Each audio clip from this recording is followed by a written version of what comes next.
नमस्कार, स्वागत है आपका न्यूज 24 पर। मैं हूं आपके साथ मकसूद खान। रात के 9 बज चुके हैं और वक्त निष्पक्ष न्यूज का है। सबसे पहले निष्पक्ष न्यूज में आज की बड़ी खबरों की बात। सबसे पहले आज बड़ी खबर में बात होगी दिल्ली के जंतर मंतर की। धरने पर बैठे पहलवानों के साथ दिल्ली पुलिस ने आधी रात को क्या किया, पूरी डिटेल रिपोर्ट आगे आपके सामने होगी। लेकिन दूसरी खबर में बात कर्नाटक विधानसभा चुनावों की होगी। प्रियंका गांधी ने आज एक बार फिर से पीएम मोदी पर करारा हमला बोला है। कर्नाटक में कैसे बीजेपी और कांग्रेस के बीच ये आर पार की लड़ाई चल रही है, इस पर भी एक रिपोर्ट आगे आपको दिखाएंगे। लेकिन तीसरी खबर है बिहार से। नीतीश सरकार की तरफ से कराए जा रहे जाति जनगणना पर पटना हाई कोर्ट ने फिलहाल रोक लगा दी है। अब आगे क्या होगा, अगली सुनवाई के बाद साफ होगा। लेकिन तमाम जो बयानबाजी और प्रतिक्रियाएं हैं अब से कुछ देर बाद आपके सामने होंगी। लेकिन चौथी खबर नॉर्थ ईस्ट से है। मणिपुर में पिछले 24 घंटे में हालात बेहद खराब हुए हैं। ताजा माहौल वहां का क्या है, एक रिपोर्ट के जरिए आपको दिखाने की कोशिश होगी। लेकिन पांचवी खबर में बात होगी एससीओ की मीटिंग की। गोवा में होने वाली इस मीटिंग के लिए तमाम सदस्य देशों के विदेश मंत्री गोवा पहुंच चुके हैं। पाकिस्तान के विदेश मंत्री बिलावल भुट्टो जरदारी भी पहुंचे हैं और इस पर सबकी नजरें टिकी हैं।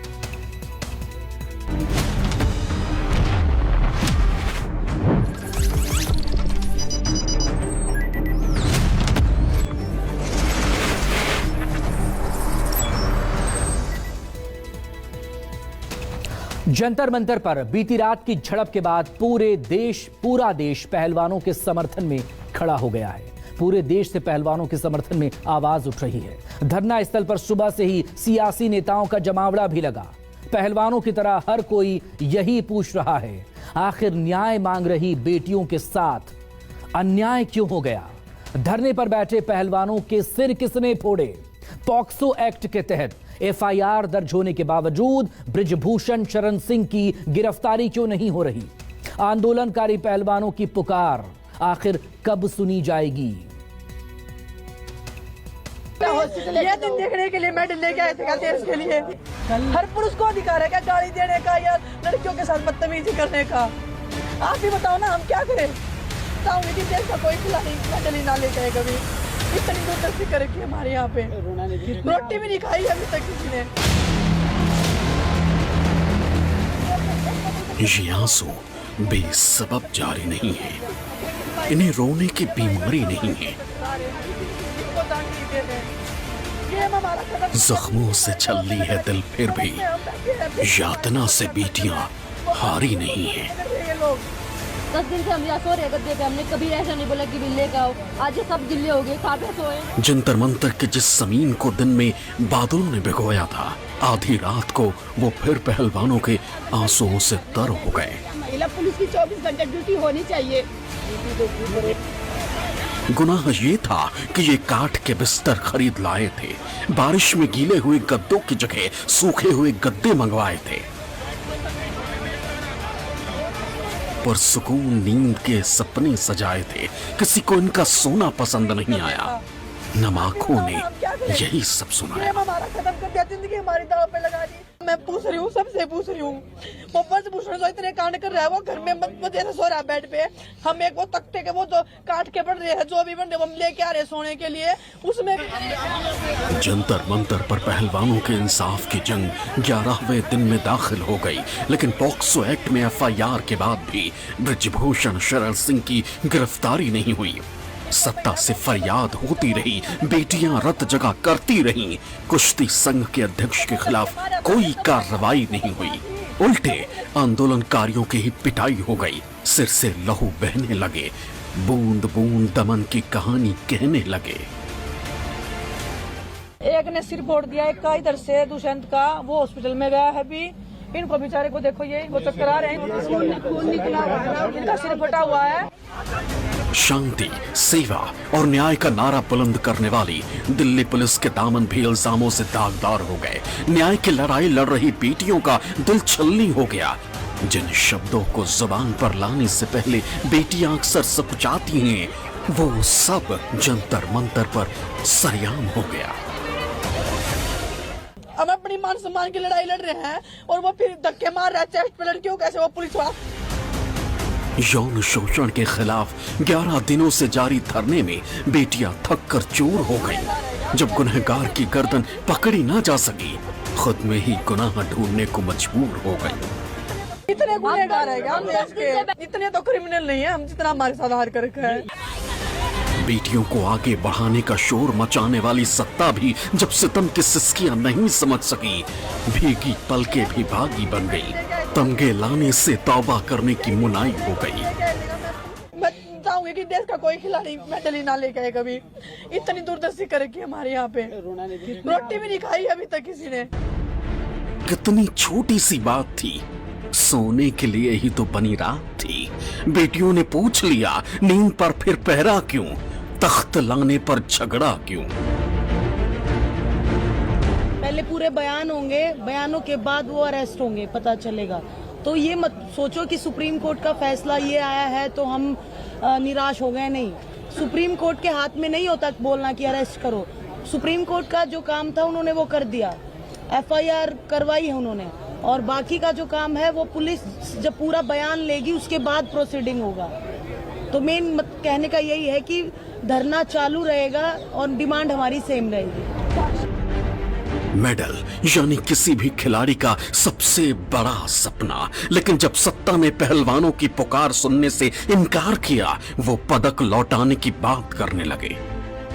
अगर ऐसा ही सम्मान है अगर मेडल का, तो उस मेडल का हम क्या करेंगे? इससे अच्छा तो हम ठीक है नॉर्मल लाइफ जी लेंगे। उन मेडल को हम भारत सरकार से वापस ही लौटा देंगे। जो अवार्ड भी हैं, जो मेडल भी हमने जीते हैं, वो सभी हम भारत सरकार को वापस लौटा देंगे। पहलवानों की जुबानी जो कहानी आई, उसमें दिल्ली पुलिस पर मारपीट का इल्जाम है, लेकिन दिल्ली पुलिस की माने तो आम आदमी पार्टी नेता सोमनाथ भारती बिना इजाजत फोल्डिंग बेड लेकर आए थे। दिल्ली पुलिस के मुताबिक जब सोमनाथ भारती को रोका गया तो पहलवानों के समर्थक और पुलिस वालों के बीच गुत्थम गुत्था हो गए, लेकिन पहलवानों ने दिल्ली पुलिस की दलील को खारिज कर दिया, इस दावे के साथ कि फोल्डिंग सोमनाथ भारती नहीं बल्कि वो खुद लेकर आए थे।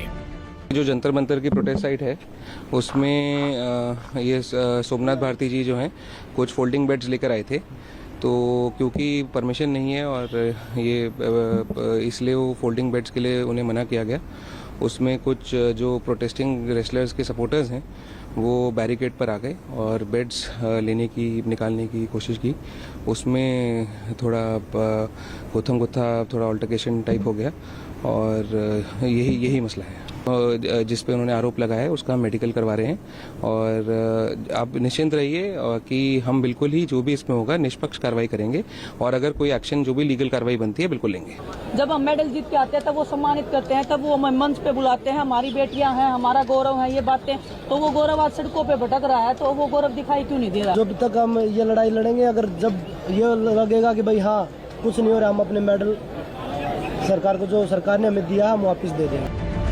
पहलवानों की पुकार पर सहानुभूति की बयार चली, लोग जंतर मंतर की तरफ निकल पड़े, लेकिन पुलिसिया पहरा कड़ा था, लिहाजा कारवा बन न सका।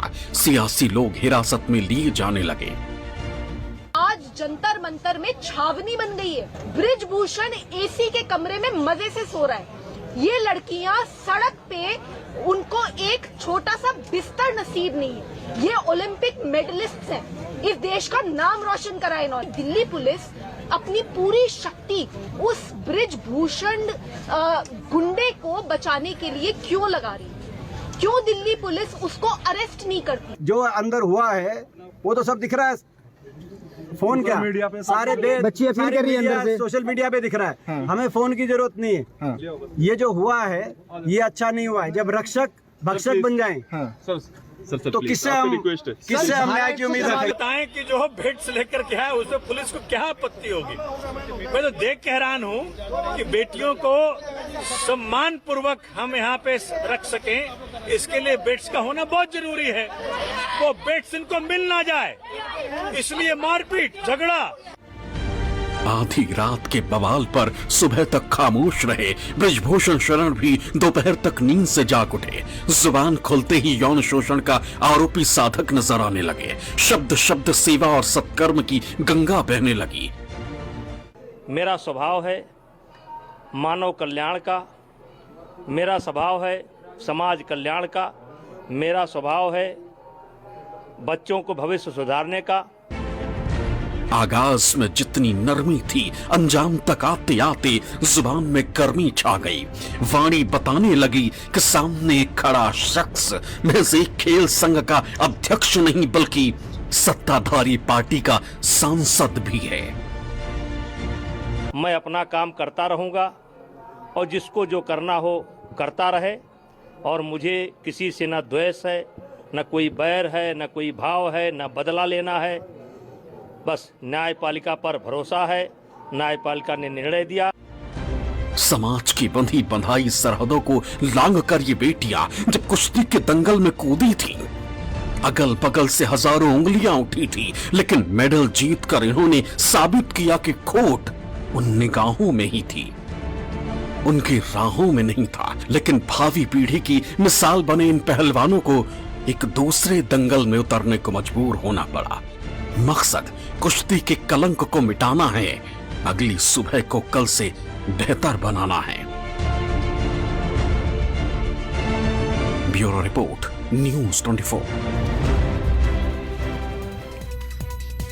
और अब बात कर्नाटक विधानसभा चुनावों की। कर्नाटक में 10 मई को होने वाले मतदान को लेकर चुनाव प्रचार अपने चरम पर पहुंच चुका है। हालांकि कर्नाटक में आज पीएम मोदी, गृहमंत्री अमित शाह या बीजेपी अध्यक्ष जेपी नड्डा की कोई रैली नहीं हुई, लेकिन प्रियंका गांधी अपनी रैलियों से बीजेपी को निशाना बनाती रही। कर्नाटक की बीजेपी सरकार के साथ साथ पीएम मोदी से भी तीखे सवाल पूछती रही। अगर उन्होंने काम किया होता और इस तरह से आपको लूटा नहीं होता, तो उनके प्रधानमंत्री जी यहाँ आकर आपको अपनी गालियों की लिस्ट नहीं, अपमानों की लिस्ट नहीं, आपके लिए जो कार्य किए हैं उसकी लिस्ट सुनाते। वो आपको बताते कि कितने अस्पताल बनाए हैं, कितने स्कूल खोले हैं, कितने नए उद्योग बनाए हैं, कितने रोजगार दिलवाए हैं, कितना विकास किया है आपके लिए। लेकिन कहने को कुछ नहीं है, इसीलिए आपका ध्यान बार बार भटकाया जाता है। कर्नाटक के चुनावी दंगल में बीजेपी के राष्ट्रीय नेताओं की रैली नहीं हुई, लेकिन प्रियंका गांधी ने कांग्रेस का मोर्चा संभाले रखा। पीएम मोदी पर जनता को मुद्दे से भटकाने का इल्जाम जारी रखा। और कुछ नहीं। प्रियंका ने जनता से आह्वान किया कि वो भविष्य पर नजर बनाए रखें, लेकिन बीजेपी ने दावा किया कि कांग्रेस तो पहले ही चुनाव हार चुकी है। जब अर्जुन को तीर मारनी थी तो वो सिर्फ मछली की आंख देखता था, उसको और कुछ नहीं दिखता था। सीधे निशाना मारता था, सीधे ऊपर देखते थे और उस निशाने से उनका ध्यान बिल्कुल नहीं हटता था। तो मेरी बहनों और मेरे भाइयों, कर्नाटका के अर्जुन बन जाओ। अपना ध्यान अपने भविष्य पे रखो, अपना ध्यान अपनी समस्याओं पर, अपने विकास पर, अपने बच्चों के भविष्य पर, अपने पेट भरने पर, अपनी ईमानदारी पर आप अपना ध्यान एकदम सटीक रखो, उसको हिलने मत दो। यही एकता की शक्ति है, यही जो हिंदू सहिष्णु है उसकी शक्ति है। और मैं इतना ही कहूंगा, तब पछताए होत क्या जब चिड़िया चुग गई खेत। कांग्रेस पार्टी के खेत में वैसे भी फसल उगती नहीं है और उगने से पहले ही वो दिखाते हैं कि उनका असली चरित्र हिंदू विरोधी है, उनका असली चरित्र ही भगवान हनुमान विरोधी है। और इसीलिए वो उनके अंदर का जो विष है वो बाहर आ जाता है और उनका असली चरित्र सबके सामने आ गया। गोवा में होने वाली शंघाई सहयोग संगठन यानी SCO की मीटिंग की। इस मीटिंग में शामिल होने के लिए सभी सदस्य देशों के विदेश मंत्री गोवा पहुंच चुके हैं। चीन और रूस के विदेश मंत्रियों के अलावा पाकिस्तान के विदेश मंत्री बिलावल भुट्टो भी SCO की बैठक में शामिल होने के लिए गोवा में हैं। ऐसे में सबकी नजर बिलावल भुट्टो पर है। आखिर क्या है ये SCO और इस बैठक की अहमियत क्या है, इस खास रिपोर्ट में।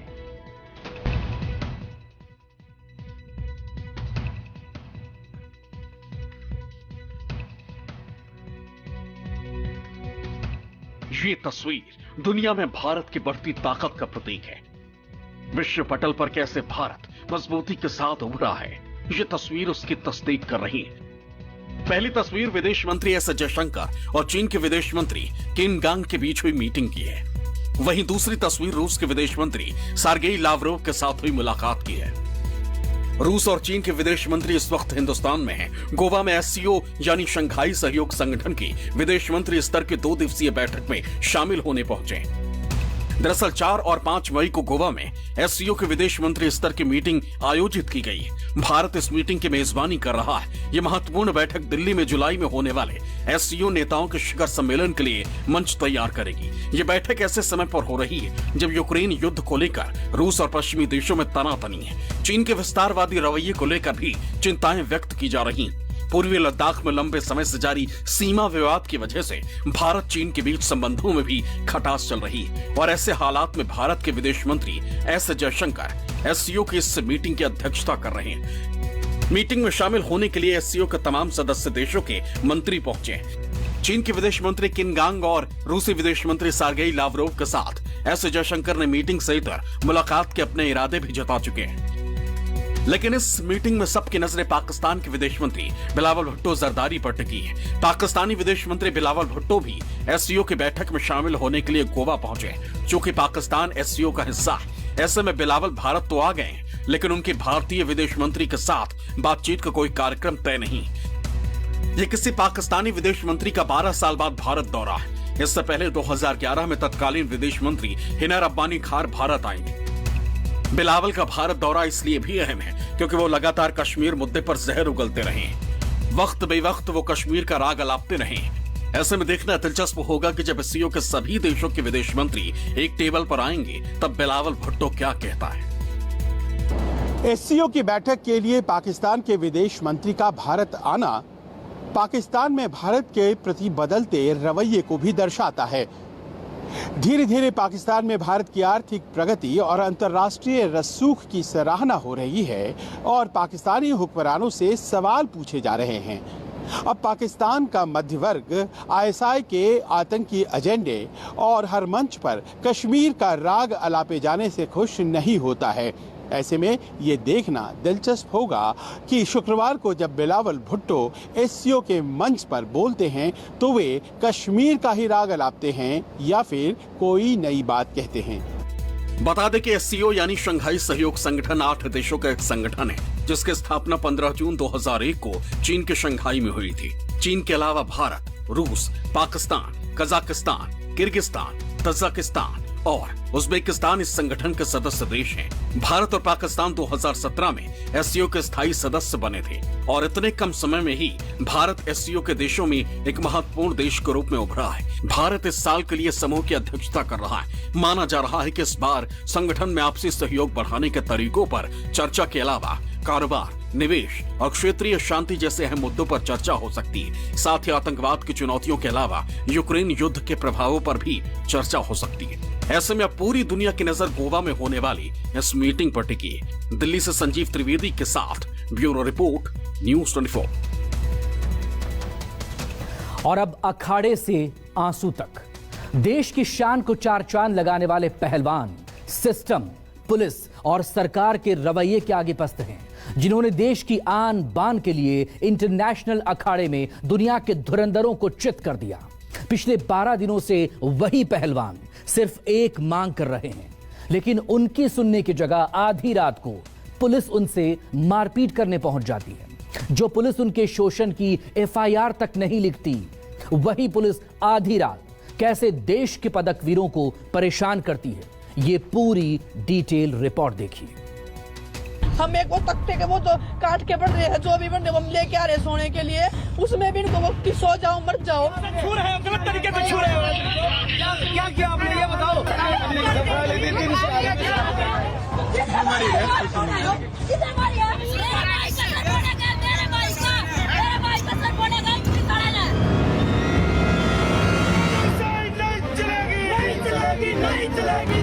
आधी रात को देश का गौरव जंतर मंतर पर रो रहा था, चीख रहा था।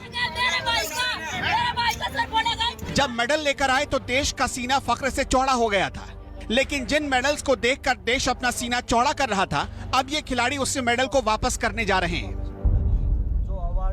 तो उस मेडल का हम क्या करेंगे? इससे अच्छा तो हम ठीक है नॉर्मल लाइफ जी लेंगे। उन मेडल को हम भारत सरकार से वापस ही लौटा देंगे। जो अवार्ड भी है, जो मेडल भी हमने जीते हैं। अपने सम्मान, अपनी पहचान, अपनी आन बान शान को वापस करने की बात अगर कोई प्लेयर कर रहा है तो सोचिए उस पर क्या और किस हद तक गुजर रही होगी। एक मेडल लाने में पसीने छूट जाते हैं, लेकिन बेटियों की मांग को सियासत के रंग में रंगने वाले ये बात कहां समझ पाएंगे। पदकवीर पहलवान जो 12 दिनों से धरना पर बैठे हैं, उनको आधी रात को भी लाठी खानी पड़ी, लड़ना पड़ा, चिल्लाना पड़ा, रोना पड़ा, गृह मंत्री से सुरक्षा की गुहार लगानी पड़ी और फिर भी उनकी मांग नहीं सुनी गई।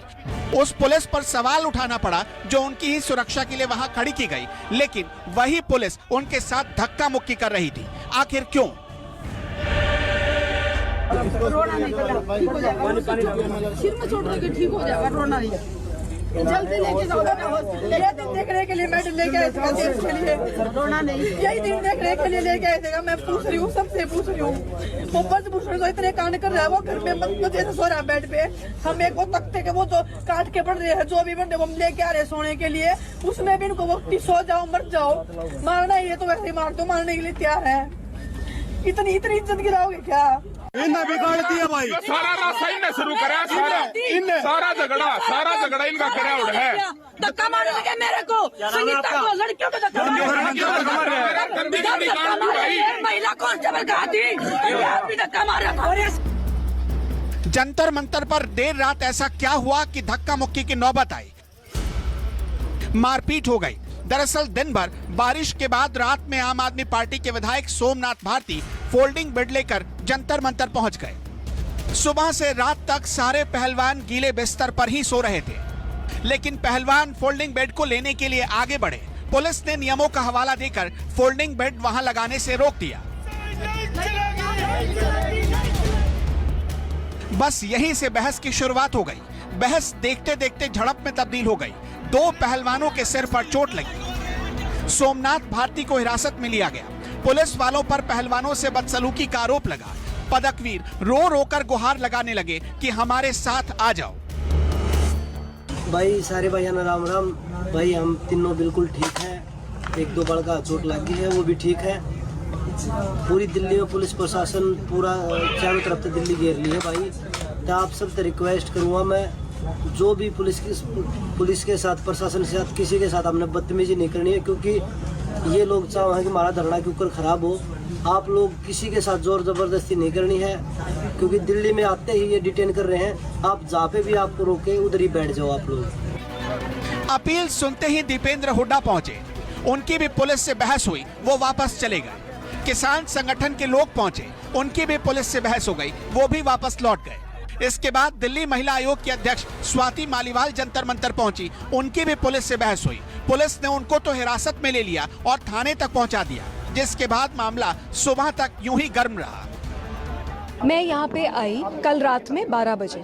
मैंने जानने की कोशिश करी कि लड़कियों के साथ क्या हो रहा है, क्योंकि उनकी बड़ी सीरियस एलिगेशंस थी। लड़कियों ने ये बताया कि किस तरीके से उनको मैन हैंडल करा गया। रात में 12 बजे मैं घर से निकल के यहाँ आती हूँ और दिल्ली पुलिस मेरे को इनसे मिलाने की जगह मुझे ही वहाँ पे 5 ऑफिसर अटैक करते हैं, धक्का मारते हैं, खदेड़ के जबरदस्ती गाड़ी में बिठा देते हैं, पूरी रात पुलिस स्टेशन में बिठा के रखते हैं। मैं समन्स इशू करूंगी और दिल्ली पुलिस के ये जो अधिकारी हैं, डीसीपी न्यू दिल्ली और एसएचओ पार्लियामेंट्री स्ट्रीट, ये एक्सप्लेन करें कि ये क्यों इस हालात में इस गुंडे को बचा रहे हैं। इसके बाद जंतर मंतर पर सुरक्षा कड़ी कर दी गई। स्वाति मालीवाल हिरासत से छूटने के बाद दोबारा जंतर मंतर पहुंच गई और पहलवानों से मुलाकात भी की।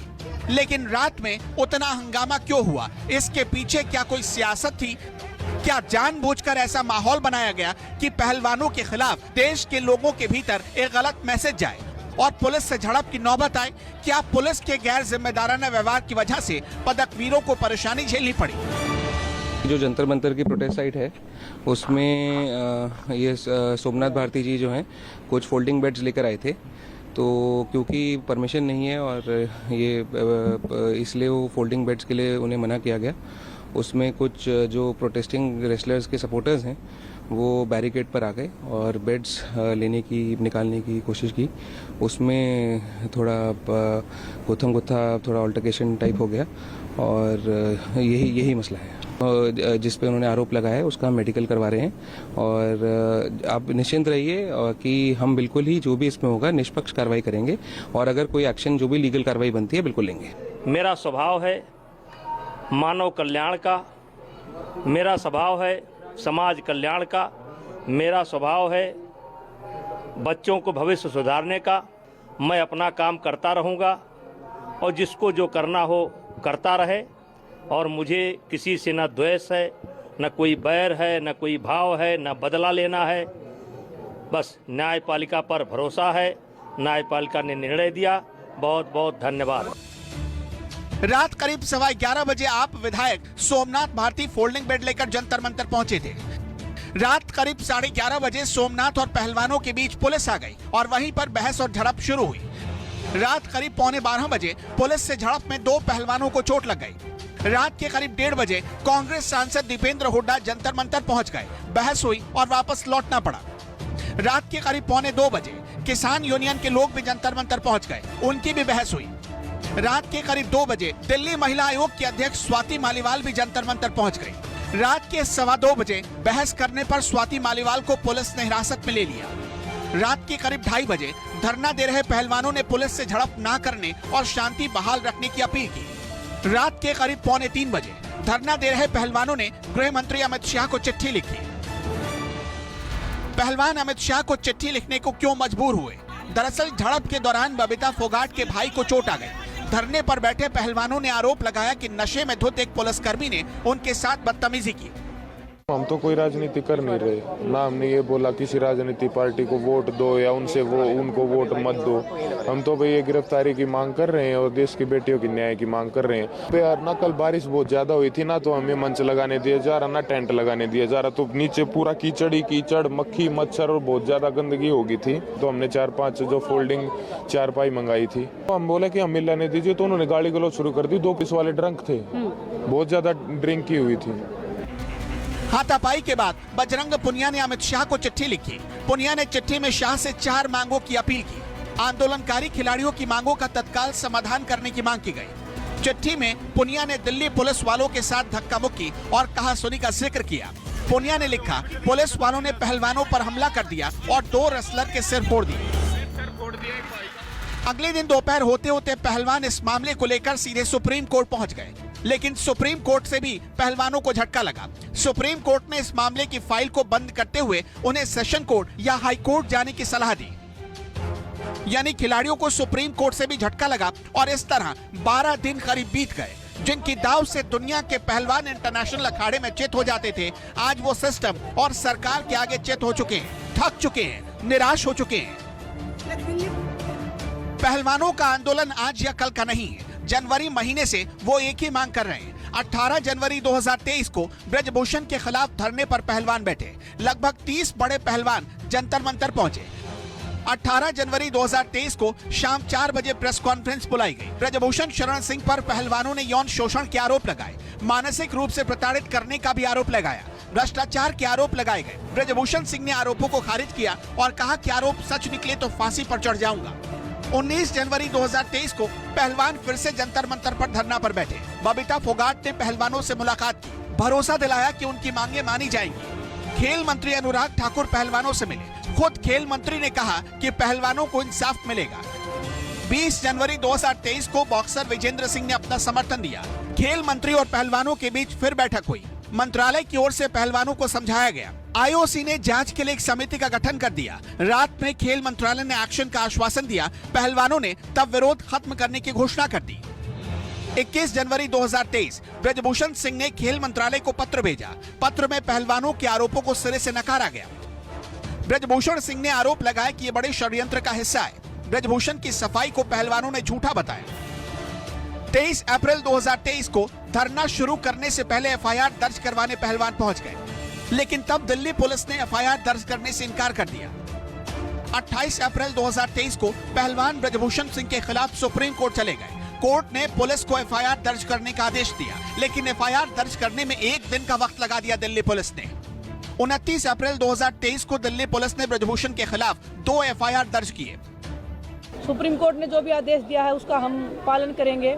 जो भी आदेश दिया है गवर्नमेंट की तरफ से जो वकील थे तुषार मेहता या पता नहीं, मुझे इतना एग्जैक्टली नाम याद नहीं है, उन्होंने बोला है कि जल्द से जल्द 2 लड़कियों के बयान अभी रह गए हैं 161 के, 164 के बयान भी जल्दी से जल्दी करेंगे, वो उन्होंने सुप्रीम कोर्ट में बोला है।